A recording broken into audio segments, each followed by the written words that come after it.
The 26th of May 1964. London waits to welcome the President of the Republic of the Sudan, His Excellency General Ibrahim Abboud. The first state visit ever paid to Britain by a President of the Sudan. At Victoria Station, Her Majesty Queen Elizabeth II, with members of the royal family, waits to greet the President, due to arrive by train from Gatwick Airport outside London. Among the distinguished people also gathered to welcome him are the Prime Minister, Sir Alec Douglas-Home, the Foreign Secretary, Mr. Butler, and the Lord Mayor of London.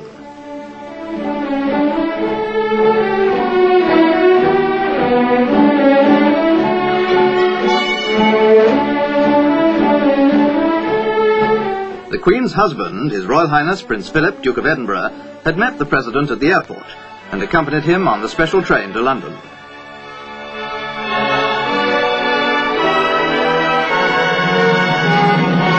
The Queen presented her aunts, the Princess Royal and Princess Marina, Duchess of Kent, and her uncle, the Duke of Gloucester.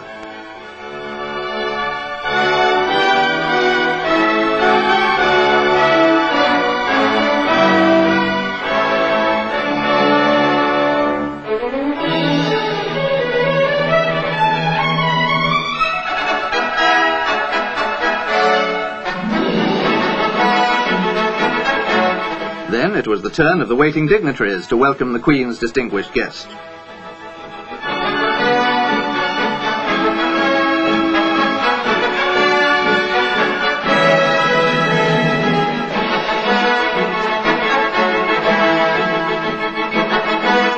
Outside the station, in the gaily decorated streets, crowds waited to cheer the President, while a salute of 41 guns was fired in his honour.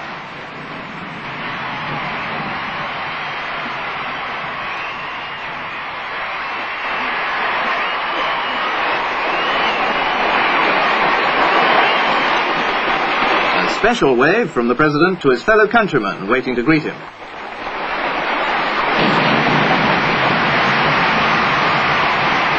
Followed by the members of their suites, the President and the Queen were accompanied by a sovereign's escort of household cavalry as they drove to Buckingham Palace, the Queen's London home.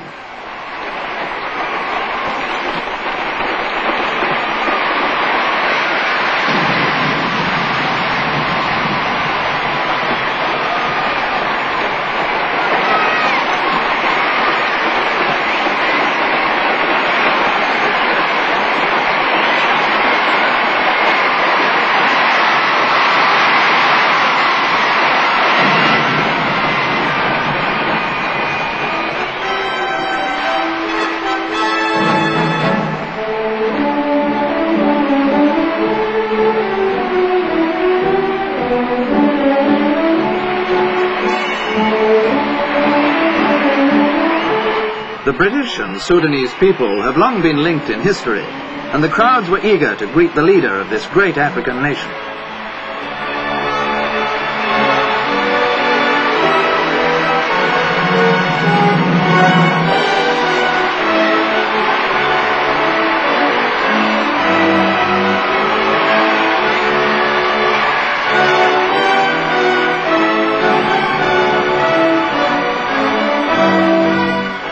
Later that day, the President visited Westminster Abbey, where Britain's sovereigns have been crowned for nearly 1,000 years.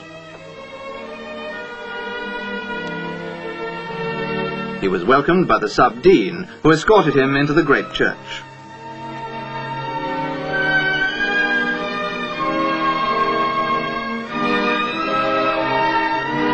At the grave of the unknown warrior, the President laid a wreath in tribute to the British servicemen who died in 2 world wars. One of the highlights of the summer in London is the annual flower show held at Chelsea. This show attracts visitors from all over the world. On the second day of his visit, the President, who is keenly interested in all forms of horticulture, was able to see some of the new strains of flowers produced by Britain's growers, as well as mass displays of all kinds.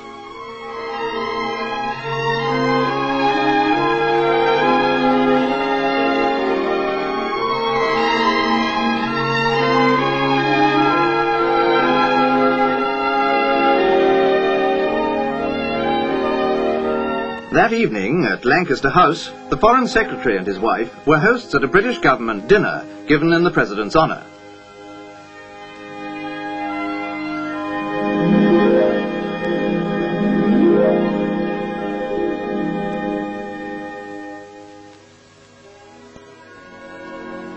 Later, the same night, the President travelled north to Edinburgh, capital of Scotland. High above busy Princes Street stands the castle, where a 21-gun salute was fired to greet the President. At Queensferry, not far from Edinburgh, the President received an enthusiastic welcome from hundreds of schoolchildren and their parents.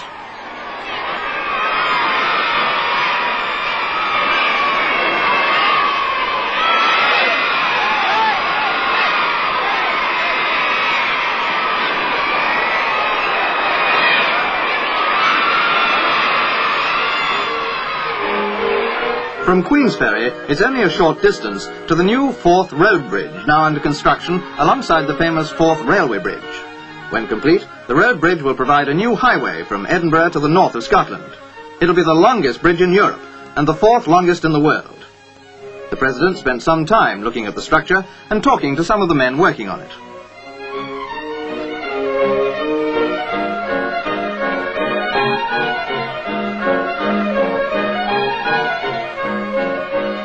Later, the same day, the President visited the British Motor Corporation's new truck and tractor factory. 4 years ago, this site was open land. Today, the factory makes 40,000 vehicles every year.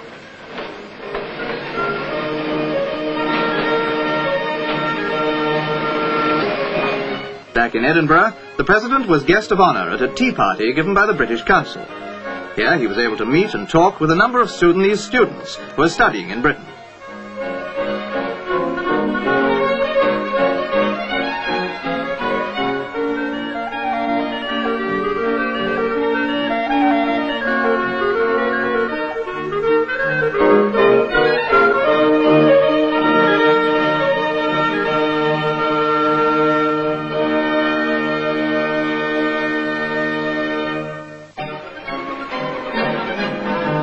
In Glasgow, the largest city in Scotland, an extensive redevelopment scheme is in progress. Old buildings are being knocked down to make way for modern homes. Some of Britain's foremost architects are designing buildings for this new area. The President's keen personal interest in the project was enthusiastically appreciated by the people of Glasgow.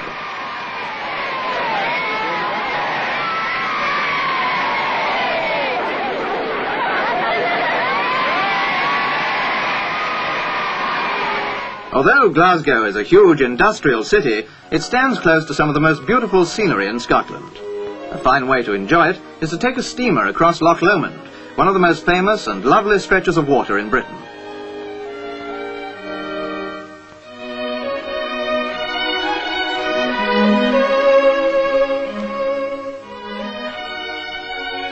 The President enlivened the trip by taking a hand in steering the steamer himself.